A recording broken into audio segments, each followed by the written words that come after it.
Fundamentalment, mistoqsija li rridu wiġbu għalija hija din: min huwa l-embrijun uman? X'nifhmu meta ngħidu bajda fertilizzata?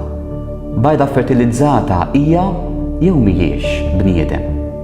Ftit ċelloli jagħmluk bniedem bid-dritt li tikber, tiżviluppa u tgħix. Dan l-aħħar kien hemm ukoll xjentisti 23 minnhom li stqarrew dak li fix-xjenza jidher tant ovvju li mill-mument li fih isseħħ il-fertilizzazzjoni hemmhekk għandek il-bidu ta' ħajja u dik il-ħajja hija l-ħajja tal-bniedem. U dik il-ħajja hija ħajja li jistħoqilha għaliex hija ħajja ta' bniedem tgħix, tiżviluppa, tikber. U allura irrispettivament minn numru ta' ċelluli, dik il-persuna li hija l-embrijun uman jistħoqilha u għandha dritt tgħix. Tgħajjat għar-rispett u r-rikonoxxenza tagħna. U għaldaqstant il-liġi tiddejjem tħares liċ-ċittadini tagħha, titħares lill-bnedmin jekk tkun liġi ċivili u umana.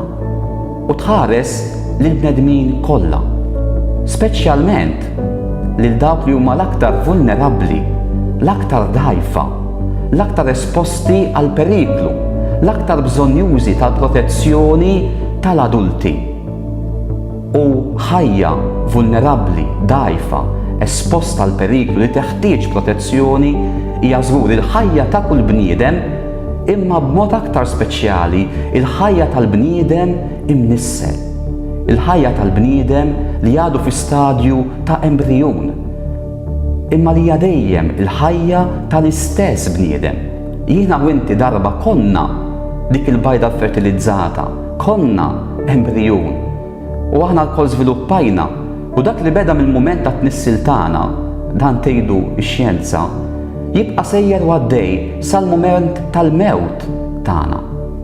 U għalhekk li jekk iwieġbu għal din il-mistoqsija fundamentali, jekk forsi aħna stess naraw bajnejna l-umanità ta' kull embrijun, allura forsi hemmhekk nibdew nistaqsu ftit kemm tista' din il-liġi tibqa' liġi li tipproteġi l-embrijuni jekk fl-aħħar mill-aħħar bit-tibdil li qiegħda tipproponi lill-istess liġi hemm imħarsin id-drittijiet tal-adulti.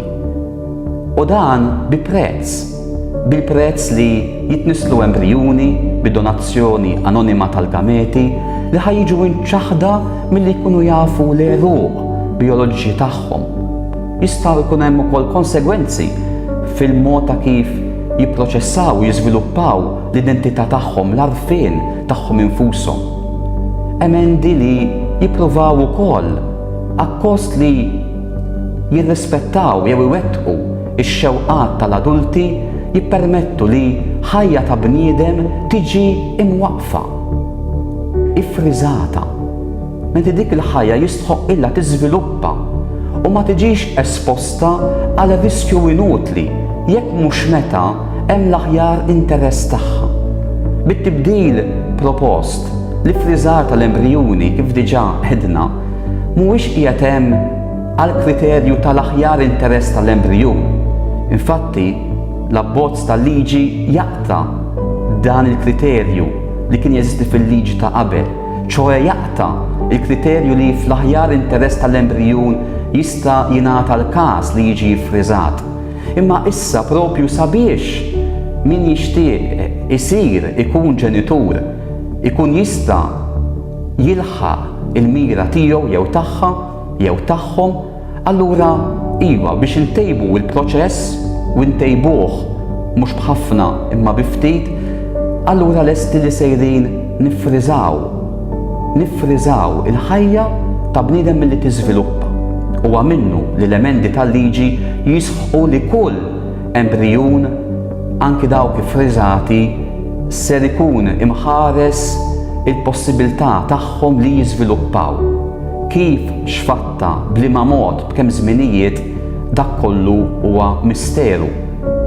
għaliex il-probabilità wisq aktar hija li ħajjiġu mnisla aktar embrijuni, aktar bnedmin minn kemm fil-fatt ħajkun hemm bżonn, bil-konsegwenza li ħajkollok embrijuni msejħa sopranumerari, embrijuni, skużawni it-terminu, żejda li jispiċċaw iffriżati għal ma nafx kemm żmien u l-periklu ġeneralment ikun dak li m'għandumux ma jkollna mbagħad konsegwenza ta' din is-sitwazzjoni li tiġi proposta fil-futur li jiġi l-imbagħad ukoll tittutela mhux tant l-interess tal-embrijun li diġà mhuwiex imħares, imma sabiex twieġeb għal interessi oħrajn imbagħad tisponi l-embrijuni għal riċerka u għal użu ieħor.